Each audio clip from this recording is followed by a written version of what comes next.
I don't want a long answer. Yes or no. Have you led an audit of any organization of which you were in charge? Senator, in both of the organizations I ran, we were always completely fiscally responsible. Yes or no, did you lead an audit? And the way yes or no, did you lead an audit? Yes or no? Completely what are you afraid of? You can't answer this question. Yes or no, did you lead an audit? Do you not know this answer? Senator, yes every part no? of my leadership yes of these organizations yes has or been no, misrepresented. I will take that as a no. What were the findings? So there were no findings because you've never led an audit. What guidance did you give the auditors? None, because you've never led an audit. Nobody expects you to be an accountant, Mr. Hegseth. What we expect is for you to understand the complexity of this Pentagon budget process that is absolutely necessary to outfit our warfighters. Mr. Hegseth, what is the highest level of international negotiations that you have engaged in, that you've led in? Because the Secretary of Defense does lead international security negotiations. There are three main ones that the Secretary of Defense leads and signs. Can you name at least one of them? Could you repeat the question, Senator? Sure. What is the highest level of international security agreement that you have led?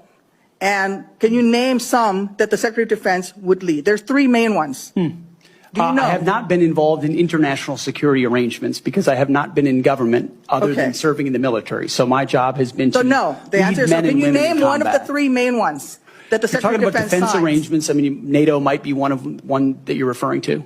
Status of Forces Agreement would be one of them. Status of Forces Agreement. I've been a part of teaching about Status of Forces Agreements. But you don't remember to mention it? You're not qualified, Mr. Hegseth.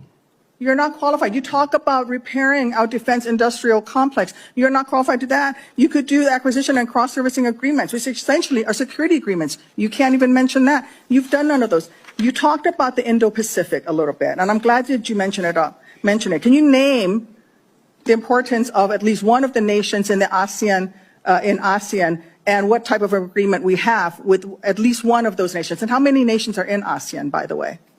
I couldn't tell you the exact amount of nations in that, but I know we have allies in South Korea and Japan and in AUKUS with Australia, trying to work on submarines with them. Mr. Hegseth, none of those countries are in ASEAN. Across. None of those three countries that you've mentioned are in ASEAN. I suggest you do a little homework before you prepare for these types of negotiations.